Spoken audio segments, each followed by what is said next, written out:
Hello, good morning, students. 8th class students. Today we are going to cover your four part में भी second part हम cover करेंगे. कल हमने part cover किया था microorganism cause diseases. Yesterday we have covered that part.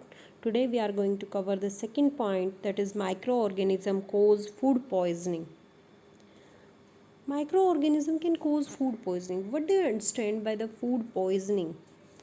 Microorganisms that grow on our food sometimes produce toxic substances which are harmful for our health, जो कि हमारी हेल्थ के लिए हार्मफुल होते हैं. The toxic substances produced by microorganism make the food poisonous, causing serious illness called food poisoning. उसे हम बोलते हैं सीरियस इलनेस हो जाती है हमें उन माइक्रो ऑर्गेनिजम्स की वजह से, उसे हम बोलते हैं फूड पॉइजनिंग. अब वो किस वजह से होता है? कई बार हम क्या करते हैं, खाना ख़राब हो गया due to a variety of reasons, हमने उसे अच्छे से प्रॉपरली ढक के नहीं रखा, इम्प्रॉपर कुकिंग हुई, या कि फिर उसका प्रिजर्वेशन अच्छे से नहीं हुआ, तो उसके अंदर माइक्रो ऑर्गेनिजम्स ग्रो कर जाते हैं और micro organism toxic substances produce करते हैं, और जिसकी वजह से हमारा फूड जो है पॉइजनस हो जाता है, और अगर हम वो खाना खा लेते हैं तो हमें इलनेस हो सकती है, सीरियस इलनेस हो सकती है. So it is very important that we preserve food to prevent it from being spoiled. हम उसको प्रिजर्व करें ताकि वो ख़राब ना हो. अब कुछ बैक्टीरिया हैं जो कि फूड पॉइजनिंग कॉज करते हैं, जैसे साल्मोनेला है, क्लॉस्ट्रीडियम है, या फिर फंगीज जो हैं, एस्परगिलस है या पेनिसिलियम है. ये कुछ फंगीज हैं जो फूड पॉइजनिंग कॉज करते हैं.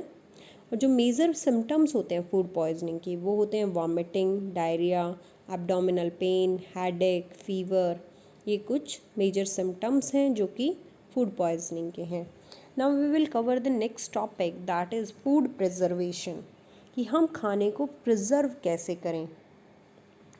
फूड प्रिजर्वेशन होता क्या है, कैसे हम उसको कर सकते हैं. The process by which spoilage of food is prevented using chemical or physical method is called food preservation. वो प्रोसेस जिसके थ्रू हम खाने को ख़राब होने से बचा सकते हैं केमिकल या फिज़िकल मेथड यूज़ करके, उसे हम क्या बोलते हैं, फूड प्रिजर्वेशन. अब फूड प्रिजर्वेशन बहुत ज़्यादा ज़रूरी है क्योंकि हमारा जो खाना होता है घर में तो वो ख़राब हो सकता है, तो उसके लिए फूड प्रिजर्वेशन बहुत ज़्यादा ज़रूरी है. अब हम उसके कुछ कॉमन मेथड्स स्टडी करते हैं. What are the common methods for food preservation. अब कॉमन मेथड जो नॉर्मली हम घरों में अपने यूज़ कर सकते हैं. The very first one, that is chemical method. Food can be preserve by using certain chemical substances. कुछ केमिकल सब्सटेंसेस का यूज़ करते हुए भी हम खाने को प्रिजर्व कर सकते हैं. Such chemical substances are called food preservatives. इन्हें हम क्या बोलते हैं, फूड प्रिजर्वेटिव्स बोलते हैं. और कुछ कॉमन फूड प्रिजर्वेटिव जैसे सोडियम बेंजोएट है, सिट्रिक एसिड, पोटाशियम मेटाबाइसल्फाइड, तो ये कुछ क्या हैं, फूड प्रिजर्वेटिव्स हैं. सोडियम बेंजोएट किस लिए यूज़ होता है, जो फ्रूट जूसेस होते हैं उनको प्रिजर्व करने के लिए. जो पोटेशियम मेटाबाइसल्फाइड मैंने आपको बताया, वो कट फ्रूट्स हैं, जैम्स है, जेलीज़ हैं, उनके प्रिजर्वेशन के लिए यूज़ होता है. नेक्स्ट मेथड है preservation by common salt. For ages, काफ़ी टाइम से people have preserve fish and meat by salting.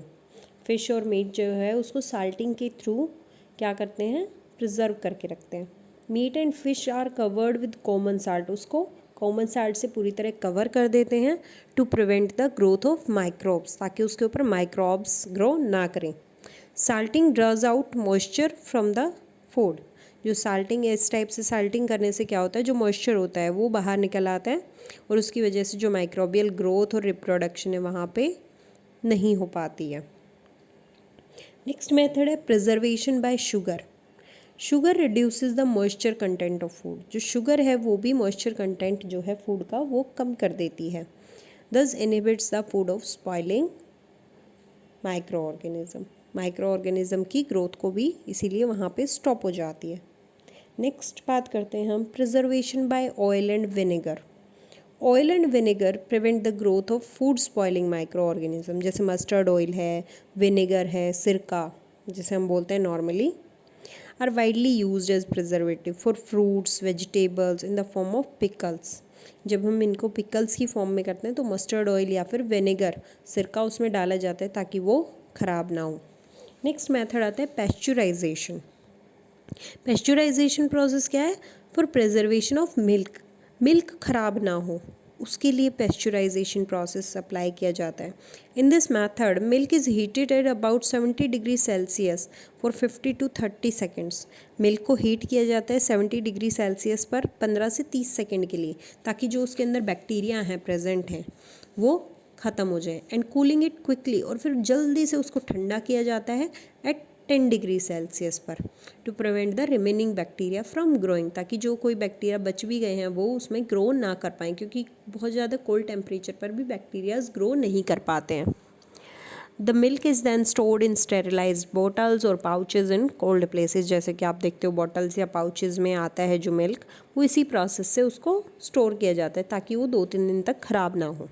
Pasteurisation जो प्रोसेस है वो लुइस पेस्चर ने 1862 में इन्वेंट की थी। और जो पेस्चराइज्ड मिल्क होता है उसको बिना बॉयल किए भी आप कंज्यूम कर सकते हो, क्योंकि it is free from harmful micro organism, कि उसके जो माइक्रो ऑर्गेनिजम्स होते हैं वो ऑलरेडी किल कर दिए जाते हैं।